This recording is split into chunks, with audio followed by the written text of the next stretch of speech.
I promise you, once you start this hobby, you will never, ever, ever, ever need to go to the store again for store-bought wine.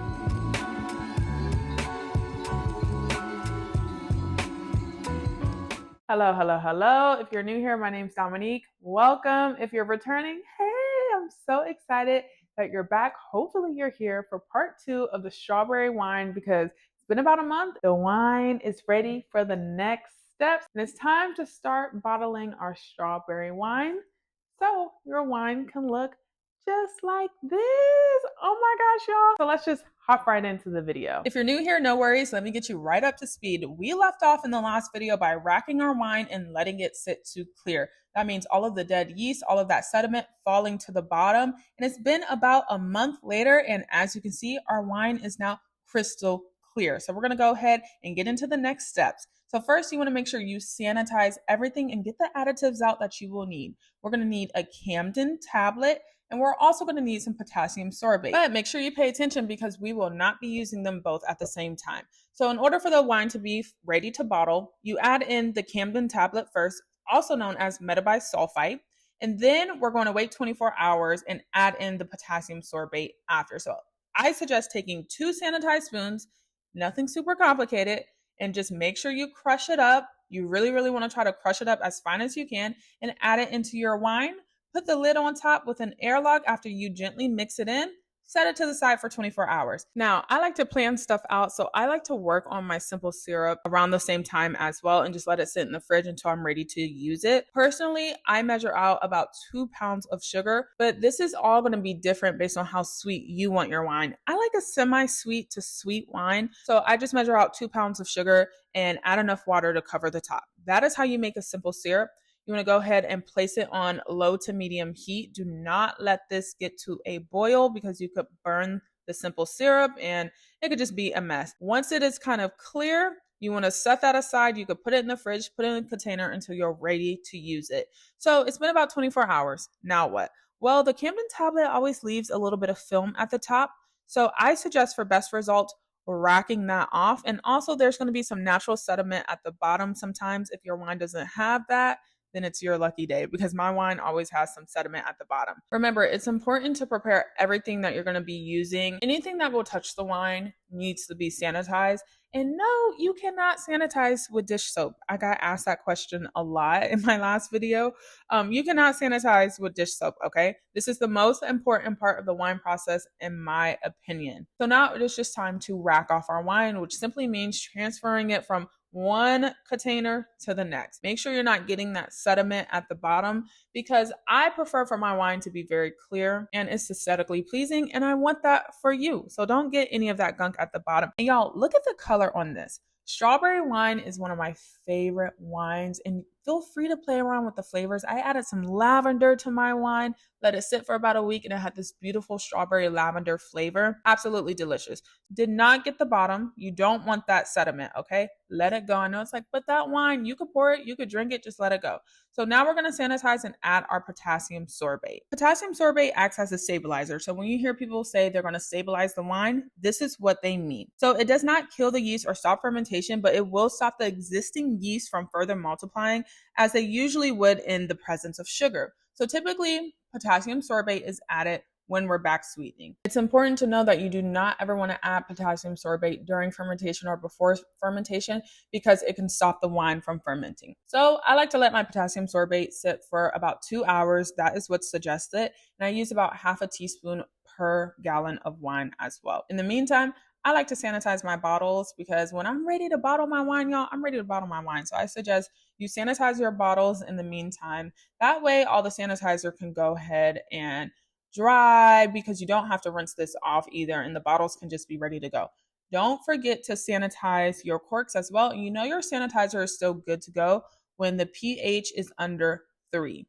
Okay, so I was just showing y'all the pH there.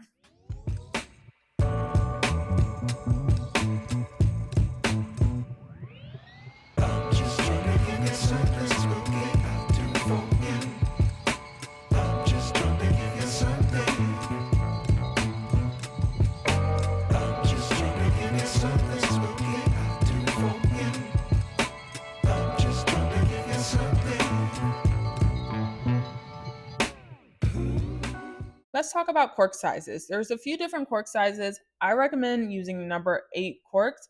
They will allow your wine to last long enough, and they're pretty affordable as well. You can use synthetic corks, non-synthetic corks, and I just find them on Amazon. It is important to go ahead and sanitize your corks, and then you should always have something on hand so you can mix the sugar up. I suggest adding your simple syrup in slowly because everybody likes a different type of wine. Everyone's preferences are different. So I may like a semi-sweet wine, you may like a dessert wine. So you really just want to slowly add it in, go ahead, stir it up, and then you want to taste as you go. There is no scientific way to do this. There are no measurements. It's all about what it is that you like. And remember, I said that you could play around with other flavors. So I had some strawberry syrup on hand. I went ahead and added that, and it turned out to be amazing. I didn't add too much because you don't want it to taste super artificial, but you could also play around with making your own syrup. So I've made strawberry syrups at home before, nectarine syrups, any of that. So yes, it is very important for you to taste your wine and adjust as you go. I also suggest tasting your wine anytime that you're racking it as well. So when you're racking it into secondary fermentation, before you let it sit and clear, taste it. See if you like it. Have other people taste it. Get some constructive feedback and then go from there. I can already tell by smelling it, it's a little too acidic. So by the time you see this video, I'm gonna already adjust the acid in the whole recipe, but it's still, I could still tell it's gonna taste good, okay? So.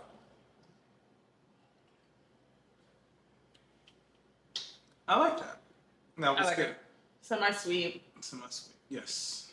You get a little bit of sourness, just slightly. I love this. I'm a tart person, so. Yeah. The pH on this could be a little higher because it's a little tart, but I think it's really good. I do too. I think it's really, really good. If you're a beginner, it's really, really good. We made a strawberry lavender that I bottled yesterday. That one was a lot better. I need to teach y'all how to make this, but this one is really, really good. So let's go ahead and get to bottling. This is how much simple syrup I have left over. It was like up to here, so we used quite a bit of it. Like I said, the acid was a little off in this recipe, so whatever. I used a lot more than I intended, but yeah. Once you get your wine to your desired sweetness, it's now time to bottle. So that is done by using the siphon and transferring it from the carboy into the bottle. Now, this can be a little tricky if you're doing it by yourself, so you really want to keep an eye on it because the bottles can fill up really, really quick, and then you can have wine everywhere. And there's nothing more annoying than wasting wine all over the floor because it takes months for this to even get into the bottle. So make sure you're paying attention to that. I just like to slowly raise the siphon once it's near the top, and that will naturally slow down the wine from coming out of the siphon.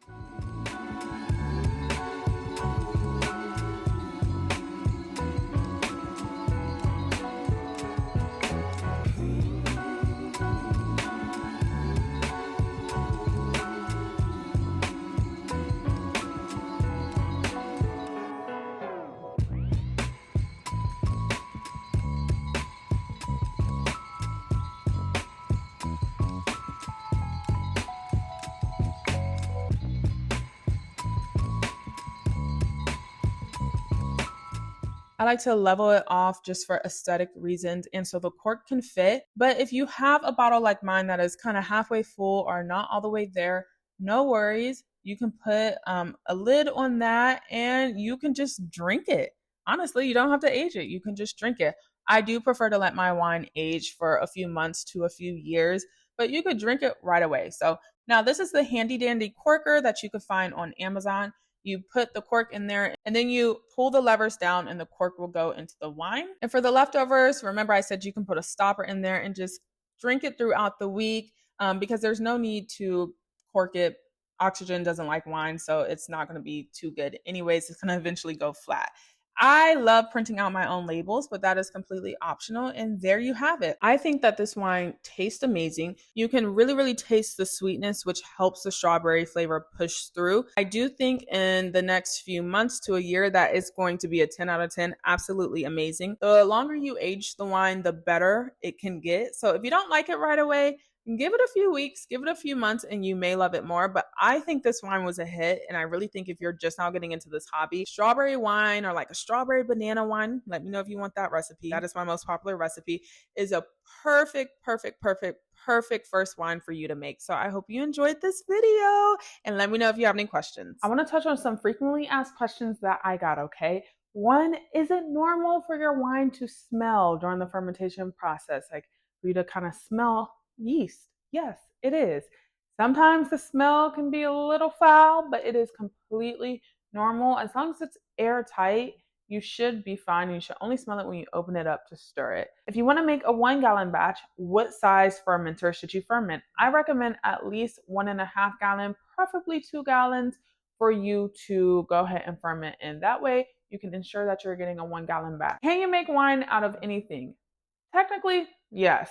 It just needs to have some fermentable sugars, but you can pretty much make wine out of any fruit. So you can do pineapple, strawberries, blackberries, blueberries. It's your world. We're just living in it. So make what you want. Do I sell my wine? No. I am making this wine for my wedding. I do not sell my wine. I know a lot of people have been hitting me up. Y'all want to buy my wine. I appreciate y'all, but I'm not selling, at least not yet. If you have questions, feel free to drop them in the comments below. Let me know what wine you want to see me make next because I'm whipping up a bunch of stuff, y'all. I've made over 100 wines this year. So let me know and I will try to make wine out of it. Be sure to subscribe for some more wine updates because this is not a goodbye. This is just a see you later because I will see you in the next video. Bye.